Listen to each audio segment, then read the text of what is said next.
From Wexford, we head north along a huge, long beach. This is Curracloe. Because of its resemblance to the Normandy beaches, Curracloe was chosen by Steven Spielberg as the location for the bloody opening sequence of his film Saving Private Ryan, which recreated the American assault on Omaha Beach. The actors have long since gone, but a battle still rages. From here, almost all the way to Dublin, the coast is vulnerable, crumbling, glacial sediment that has been constantly gnawed by the sea and weather. No wonder that there's little trace of settlement, ancient or modern, until we get to Arklow, then Wicklow. Even here, for safe measure, there have been 3 lighthouses. Just to be sure, to be sure, to be sure.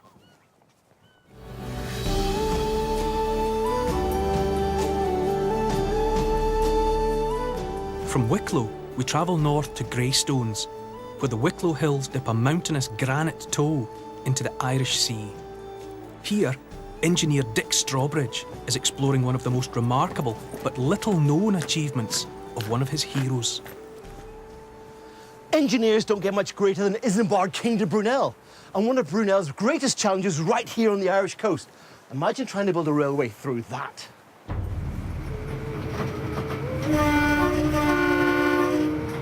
Bray Head. Precipitous granite cliffs to tunnel through, deep gorges to cross.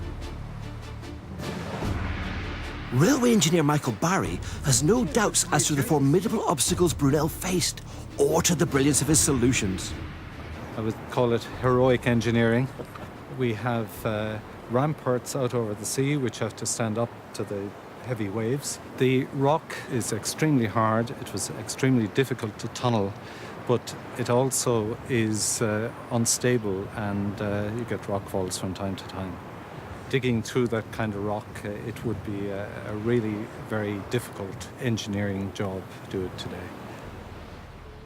Since it opened in 1855, generations of engineers have rerouted, rebuilt and altered sections of the railway line through and around Bray Head. But you can still find evidence of the master's work. Down there you can just see some old stone piers. That's all that's left of Brunel's once elegant bridgework. This was just one of the aerial bridges he built to cross a void, giving passengers an all too real sensation that there was little between them and the sea below. This wasn't a railway, it was a roller coaster. And inevitably, the thrills led to spills. On the 23rd of April 1865, the first-class carriage of the Dublin train simply left the rails and teetered on the edge of the viaduct, 100 feet above sea level. The driver kept his nerve and pushed on, pulling the carriages from the brink. But 2 years later, 2 passengers did die, and 20 more were injured when 3 carriages left the rails and fell 30 feet from one of Brunel's bridges. But the bridges weren't the only part of his line to take a battering. Bray Head's unstable rock fell so often, the company began selling it to contractors laying Dublin's roads. And the sea took its toll too. Storm damage was all too frequent.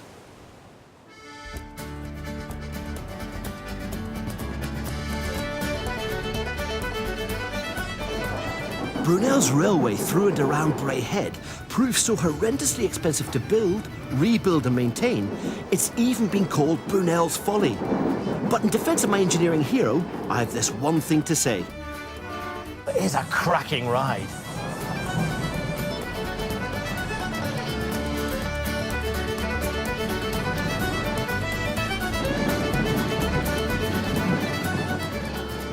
As we emerge from the tunnels, we get our first glimpse of what's been nicknamed Ireland's Bay of Naples. Framing the scene is Killiney Beach, where Hermione is uncovering the story of a remarkable man and a revolutionary experiment. In the autumn of 1849, a group of workmen came down to this beach on an extraordinary mission. They'd been set the task of creating an earthquake. Now, this earth-shattering plan was the brainchild of Victorian businessman and scientist Robert Mallet. Robert Mallet was a Dublin-born scientist whose experiments on this tranquil beach began to explain the inner workings of the Earth.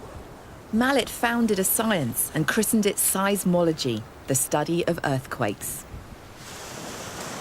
Nearly 160 years after Mallet created an earthquake on this beach, we are going to try the same thing. At a time when no one really knew what caused tremors in the ground, Mallet wanted to test his revolutionary new theory that potentially devastating amounts of energy travel as waves through the Earth. In the experiment, he blew up 25 pounds of gunpowder at one end of the beach, his earthquake. Precisely half a mile away, he positioned himself with specially made equipment to see if shock waves would register and how long they took to reach him from the explosion. Mallet's ambition was to pinpoint and map the epicenter of all the world's earthquakes and, if possible, save lives. Given there are several hundred small earthquakes every day and a major earthquake every 18 months or so, Mallet's ambition is shared around the world to this day. But in paying homage to Mallet's original experiment, I've hit a few snags. Everyone's been lovely, the local authority, the Gardaí, the Irish police, but, well, they don't want their beach blown to bits, so I've had to scale things down to 2 kilograms of plastic explosive and retire to a safe distance of 100 metres. And there's another but, and it's a big one. As if explosives weren't enough for us to cope with today, we've also got to deal with this. Mercury. Now, mercury is wonderful stuff, but extremely poisonous, so that's why we've got it sealed inside this dish. Robert Mallet's apparatus involved projecting crosshairs onto a pool of mercury, which he viewed through a microscope. If his theory was right, he could time and record how long it took for energy waves from his earthquake to register as ripples in the mercury. Rather like that. Now, today, we're going to be standing a safe distance away from the blast and away from the mercury, so we've set up this video camera here in the hope that it will record any reaction that we get from our explosion. Whether or not it will work, well, that remains to be seen. And that's the other thing. I'm really worried our explosion won't be big enough to register the shock waves in the mercury 100 metres away. So I've called in some help. Scientists from the Dublin Institute, who will measure the explosion using a sensitive 21st century seismometer. Cheating? I don't think so, because this experiment by Robert Mallet 160 years ago was the mother of the idea that led to the invention of seismometers. But does seismologist Tom Blake think our experiment using mercury will work? Yes, I am very confident that it will. We have the ghost of Robert Mallet behind us, I'm sure.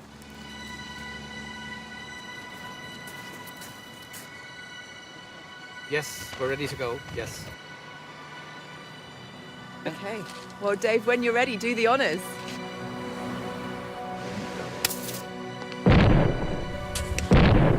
Oh, yes, look. Yeah, you that's could really very see it. good. Well, Oh, fantastic. excellent display on the shockwave, yeah? You missed the blast, Very though. good. It was fantastic.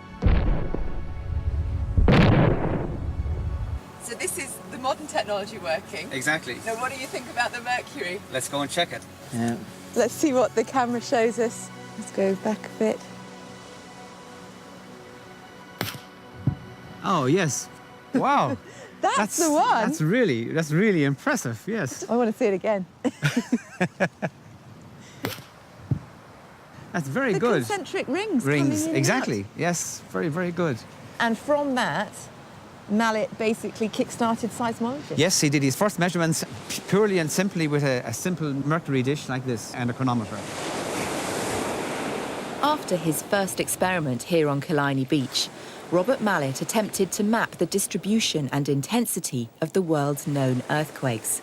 He was within a whisker of a discovery which would take over a century to fully realise: that the Earth's crust is made up of constantly shifting plates and that it's their movement that causes earthquakes. The germ of that understanding was formed in Ireland on Killiney Beach. It's around 160 years since Robert Mallet conducted his groundbreaking experiment.